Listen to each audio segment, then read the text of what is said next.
Hey, it's Ellen Christina of Embassy Promotions, and I help influencers and creators future-proof their brand and their wealth by building digital assets. And in today's video, we're going to go into how to monetize as an influencer without a large following. So I'm not a social media growth expert. I did monetize my own Instagram with 27 or 28 followers.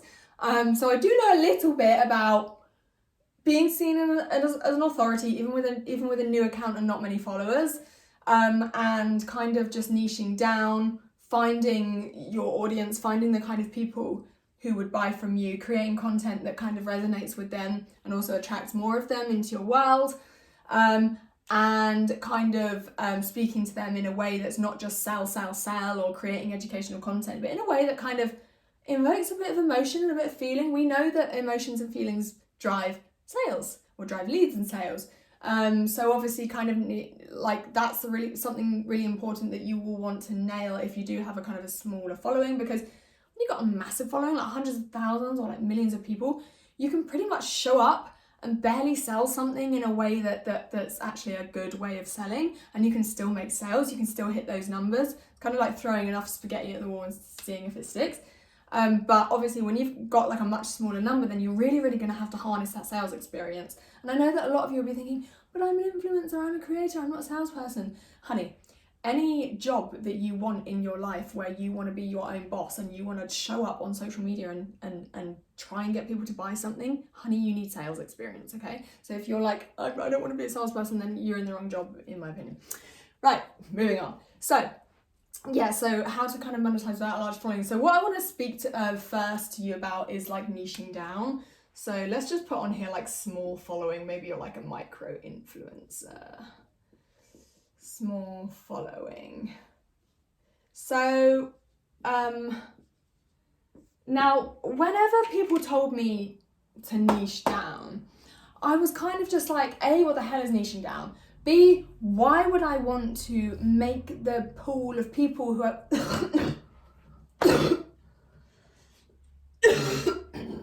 Sorry, I've got an awful cough.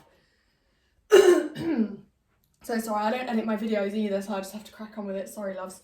So I would always think to myself, like, why the hell would I want to make that pool of people any smaller when like I've just started out and I don't have like access to a huge amount of people anyway? Like, why would I want to make that pool smaller? And now I've kind of realised it. So when you niche down fairly small, there's two reasons why you need to do this. First of all, when you're a nobody, let's just say, no, you might be somewhat of a somebody and not a total nobody, but let's say, for example, you are a nobody. When you're a nobody, if you try and appeal to a huge audience of like everybody, and you're like this little nobody,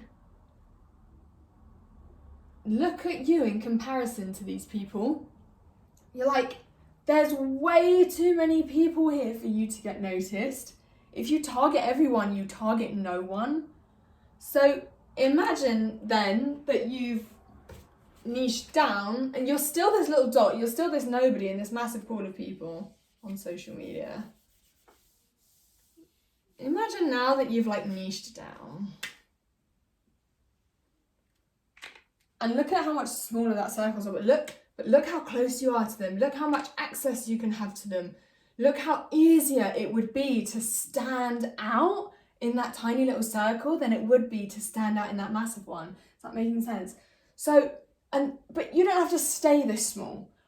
As you grow and you touch more lives and you give more value to people and you have more of an impact and you get more known and you become a bit more brand famous, that's when you can start branching out. That looks like a nipple, a bit and a boob. Never mind. Then you can start branching out, because then you get bigger. That you become that size. You become the size that your initial audience was. And now, you're in comparison to that massive circle, you're not so small anymore. But you need to get to that point first. You can't start here. So how do you start there? Well, you start small with your niche, because it's so much easier to stand out as an authority in in a tiny niche. And if you don't have much authority at the moment, then you'll want to really go, then you'll want to be in a tiny niche. Does that make sense? I hope I've explained that in a way that you can understand. So yeah, when you niche down, you're speaking to a very, very specific type of person. Now, the second reason why you want to niche down is because when you're creating content, when you niche down, your content then becomes very, very dream buyer specific. So again, it's kind of the same concept. If you're creating very, very generic vanilla content that could attract such a wide pool of people, it's not going to stand out.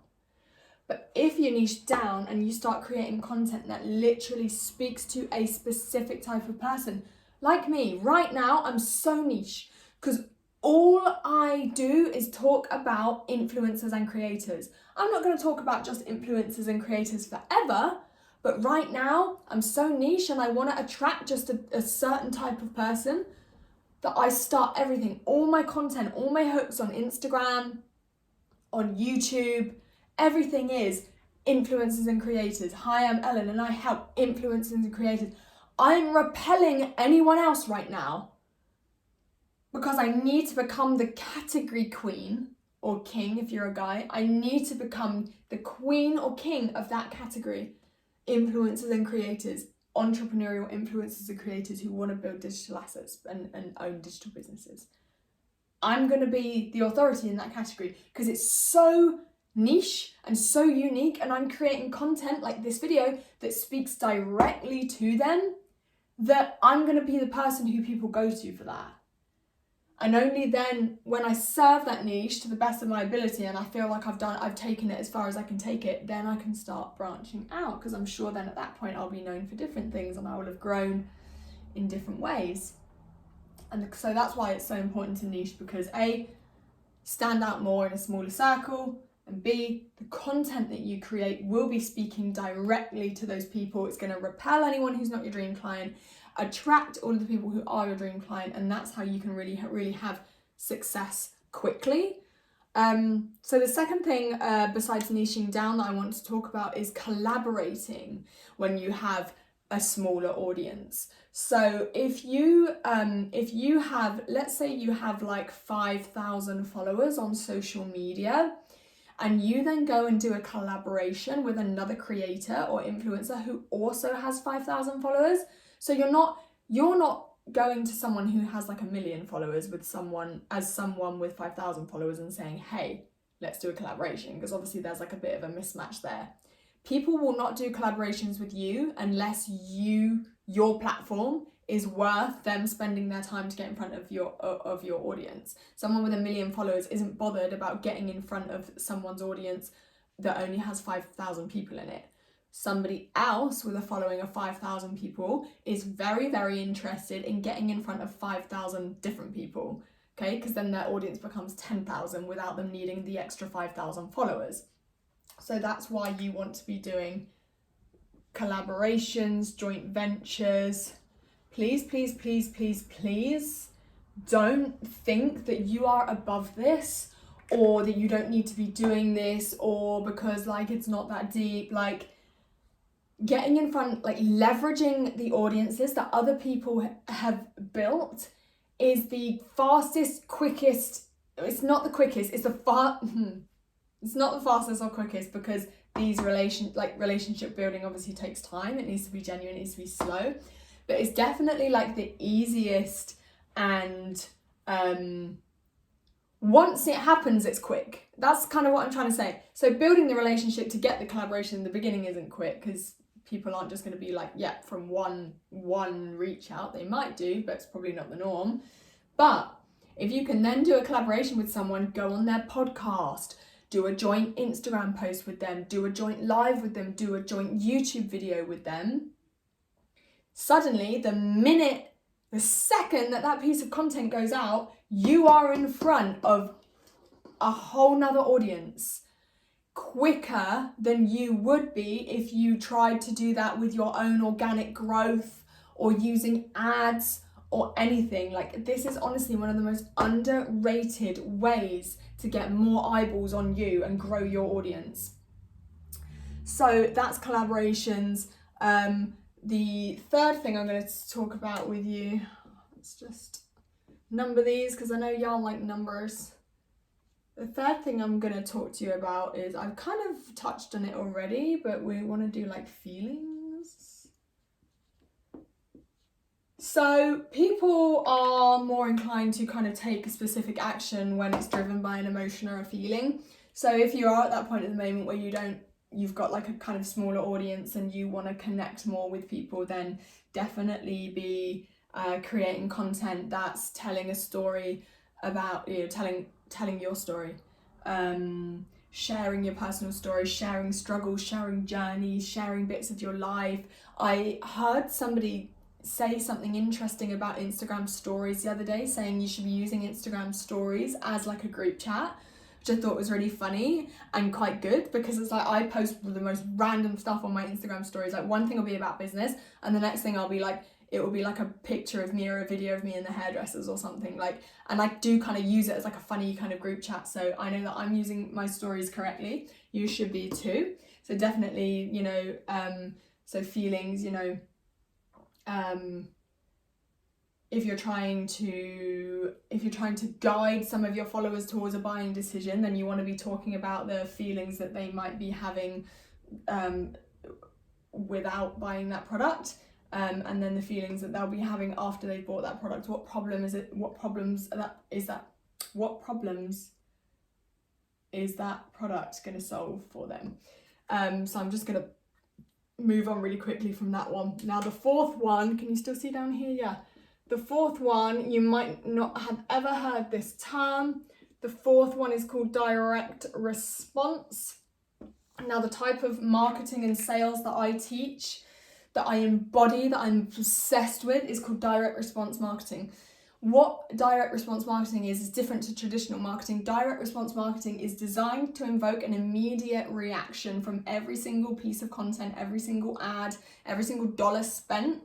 Marketing is designed to get an immediate return on investment. Now, you might not always get an immediate return on investment. It's designed to get the most chance of getting an immediate return on investment. So it's not just like, hey, this is my brand, this is what we do, finished. It's, hey, this is my brand, this is what we do, click here to get this offer now. It's only available for 24 hours. That last bit is the direct response part. So it's designed to not to get someone to go, oh, okay, I'll remember that brand for next time. It's designed for someone to go, oh, okay, I know that brand now and I need to buy that thing right now. That's what direct response is. So in order to start kind of monetizing with a small following, you're going to have to put more work into your marketing and your selling. So I would definitely be having a call to action on pretty much every single piece of content that you post, whether that's selling one of your own products or guiding someone into your asset, your email list.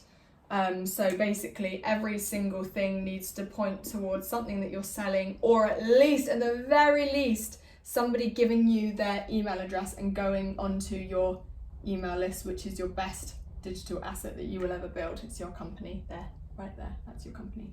Okay, so I hope you enjoyed this video on how to monetize as an influencer without a large following. In the next video, we're going to be talking about how to leverage other brands to build your own empire. This is an exciting one because you probably haven't thought of this. It's a little bit cheeky, but we're going to do it anyway. Okay, I'll see you in the next video then. Bye.